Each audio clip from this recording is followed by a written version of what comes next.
La guerre entre Israël et le Hamas est aussi une guerre de l'information. Les images violentes, les fausses informations pullulent actuellement sur les réseaux sociaux. Vous en parlez avec votre invité Alexandre Lemaire, Fabrice Eppelboin, qui est enseignant à Sciences Po, entrepreneur et spécialiste des médias sociaux. Bonjour Fabrice Eppelboin. Bonjour. Depuis le début de cette guerre, les réseaux sociaux sont inondés de vidéos particulièrement violentes, des corps décapités, des exécutions filmées.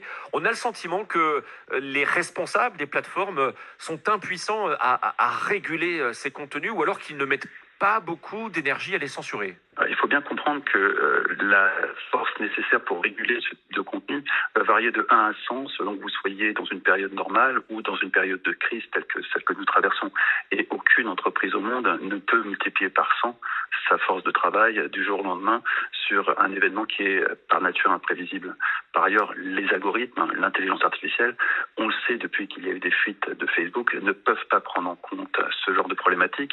Au sein de Facebook, qui emploie les meilleurs chercheurs de la planète en matière d'intelligence artificielle, on sait qu'ils espèrent arriver à 5% des contenus problématiques identifiés par l'intelligence artificielle et peut-être un jour à 10%, mais le reste devra être fait à la main. Alors en tout cas, regardons ce qui se passe sur X, anciennement Twitter. Le patron Elon Musk lui-même est rappelé à l'ordre, accusé de laisser faire face aux contenus violents terroristes et aux fake news. Le commissaire européen du numérique Thierry Breton lui laisse 24 heures, qui sont en partie à l'heure où on se parle écoulées, pour rendre des comptes sous peine de sanctions.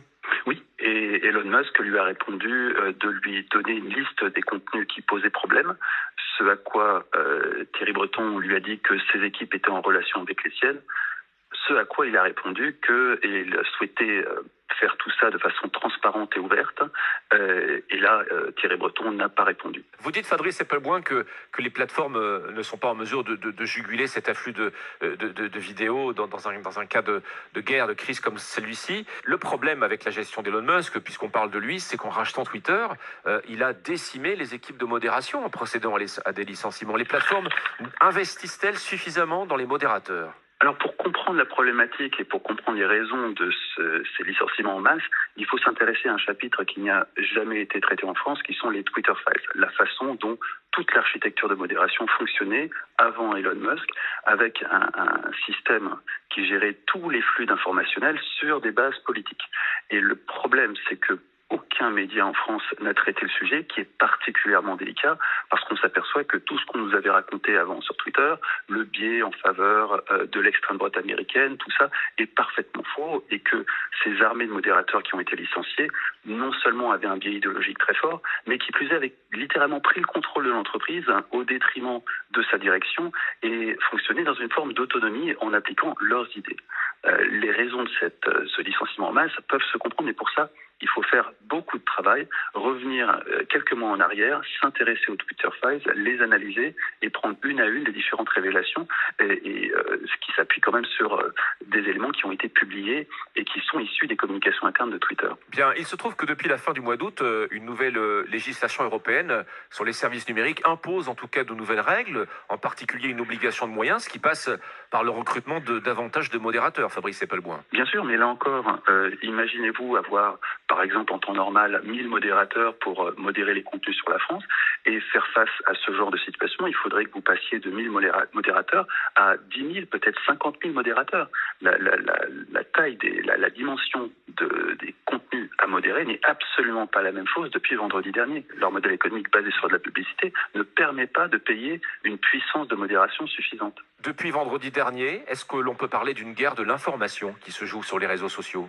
Absolument. On peut parler d'une guerre de l'information, on peut parler d'un renouveau du terrorisme à travers les réseaux sociaux, mais avec des effets de bord qui sont quand même très importants, au sens que les contenus qui vont enthousiasmer certains vont révolter d'autres, et on va avoir une polarisation, ce qui est sans doute l'objectif du Hamas. Alors, il y a deux choses qui sont en train de se passer. D'une part, les terroristes du Hamas qui diffusent les images de leurs crimes comme instrument de terreur. Et puis d'autre part, dans chaque camp, pro-palestinien et pro-israélien, il y a des tentatives de désinformation, des images qui sont détournées, des contenus trompeurs. Tout à fait. Il y a énormément de fake news, comme à chaque fois qu'on traverse ce genre de crise. La différence avec les précédentes crises qui donnaient lieu à ces déferlantes de fake news, c'est que entre-temps, Twitter a sorti une fonctionnalité qui s'appelle Community Notes et qui permet à des gens qui se sont préalablement qualifiés d'annoter certains tweets pour souligner les éléments qui pourraient être faux ou pour lui ajouter un contexte. Bon, c'est difficile actuellement, en particulier, de faire le tri sur les réseaux, d'échapper à la fois à la violence et aux mensonges. Quels conseils, est-ce qu'il y a des clés de lecture que vous pouvez donner ce matin aux auditeurs d'Europe 1 pour démêler le vrai du faux, notamment, Fabrice Epelboin?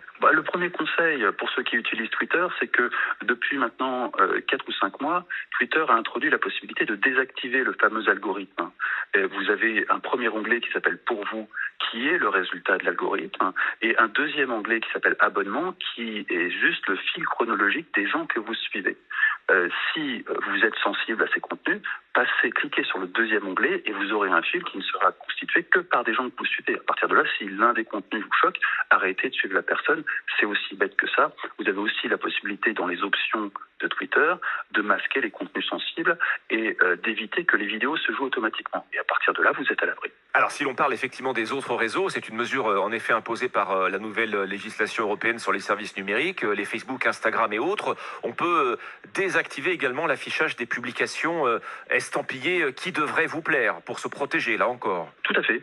Ça a été imposé par le DSA et dans la mesure où Elon Musk avait, avec les équipes de Thierry Breton, travaillé sur ce sujet, il a mis en place cette fonctionnalité bien avant que le DSA ne soit voté. En l'absence et vous nous l'avez très bien expliqué sur Europe 1, Fabrice Epelboin, d'une capacité suffisante de modération de la part des réseaux sociaux, j'imagine que vous invitez les internautes à la vigilance, à être soi-même son propre modérateur en quelque sorte. Alors, soit à se mettre en retrait de cet algorithme, ce qui est certainement la solution la plus raisonnable pour les gens qui sont les plus sensibles, soit d'apprendre à faire ce que les journalistes font ou devraient faire, c'est-à-dire vérifier les informations, prendre un peu de recul sur la façon dont émotionnellement on reçoit une information, et ce, durant une guerre ou pas, et s'alerter dès que c'est l'émotionnel qui prend le dessus face à un contenu. Toute chose que l'on fait au quotidien sur Europe 1. Merci Fabrice Epelboin.